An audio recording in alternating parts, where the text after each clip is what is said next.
Hey everybody, Stephen Bogran here from Pro Physique, and today I'm talking about self-care. My name is Steven, and this is our video about health and fitness things. And I work for Pro Physique, and I am just a guy with a fitness thing for you. Hey y'all, hope you're having a wonderful week so far. Self-care, the topic for today, and what a good one because I just got back from a little trippy trip. Because self-care for me sometimes means getting out, getting away from Florida, getting some snowboarding in, and really just relaxing out in the mountains. But self-care is a very important topic, and it's going to be different for each and every one of us. So it's really important, I think, to delineate what self-care truly is, what stress is, maybe some things that we feel might be self-care that are also stressful, and how we delineate and kind of navigate those differences to make sure that we're truly taking care of ourselves in the best manner possible. I like to define self-care simply as this: something that you do that relieves stress. So really, when I talk about self-care, I'm talking about stress management. They're pretty interchangeable here. It is very important to recognize that stress is in fact stress. And for a lot of us who are active individuals, a lot of things that we feel are stress management are in fact actually stressful activities because they are physiologically or physically stressful things. So a lot of us, we use the gym as self-care and stress management. And do not get me wrong, going to the gym, exercising, paying attention to your nutrition, these are 100% things that care for yourself. They care for your body. Some stress is, yes, beneficial.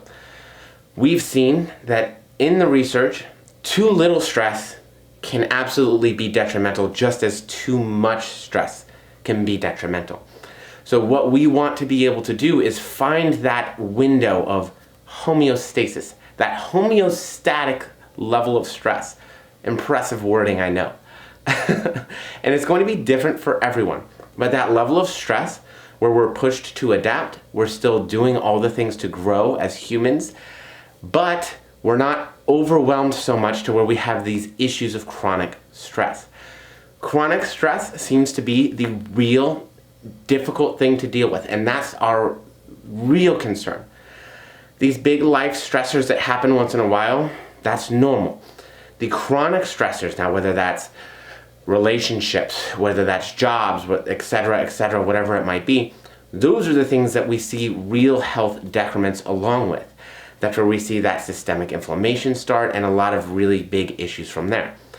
So even if, yes, the gym is part of our stress management, well, we just have to make sure that that fits correctly within what we can handle for stress. How we perceive that, how we recover, how we sleep, all of the rest of those really fun biological feedback things. And so when we talk about self-care and stress management, it's important that yes, we have some of those self-care stress management tactics that maybe are in fact going to be physiological stress. So we have something we can go do. We have something that keeps us from maybe being a little bit more anxious about things and that can keep our mind busy. Because oftentimes we like those things because they keep us from thinking about other things, right? When I'm doing jiu-jitsu, I'm not thinking about everything else going on in life. I'm thinking about what's in front of me in this very moment. Making sure that I don't get put into a position to where I'm going to be physiologically hurt and or choked or something bad's gonna happen. When I would go ride my motorcycle, I wasn't thinking about anything else. I was making sure that I was driving defensively, that I was doing the right things to enjoy my ride, but also be safe. Same thing with something like snowboarding. I'm enjoying that moment. I'm not thinking about all the other things in the world that are happening. I'm simply enjoying the one thing at that moment that I'm doing. And for a lot of us, the gym, our cardio, whatever it might be, those active things are absolutely like psychological stress management while being physiologically stressed. And so the trick to utilizing those things appropriately is making sure that our total stress is still within limits. That we're not overutilizing those things to a point to where we are now seeing decrements because of them. We're not overtraining. We're not doing too much. We're not giving up sleep. We're not giving up good nutrition for those things. We're keeping them all within that homeostatic range, wherever that might be for you as an individual, to where we're still progressing. Now, the real difficult part about this becomes when those are our only sources of stress management. The only things that we do or that we take part in to alleviate our psychological stressors are in fact physical stressors. This is where things can get really dicey, because when we have psychological stressors, we have physiological responses. Somebody cuts you off in traffic. You grip the steering wheel a little bit harder. Somebody says something that just doesn't sit quite right with you.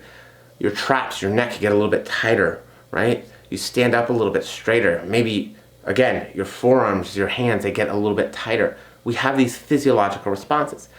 And not only these things, but we have sympathetic and parasympathetic nervous system responses, fight or flight mechanisms that can impact our digestion, that can speed and or slow that digestion down. So maybe we're getting better or worse nutrient delivery or value from our food sources.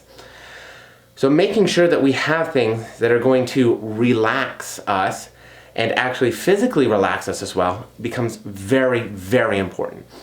Making sure that we have things like maybe meditation. Maybe it's listening to music or playing music if you're a musician. That's a big one in my life.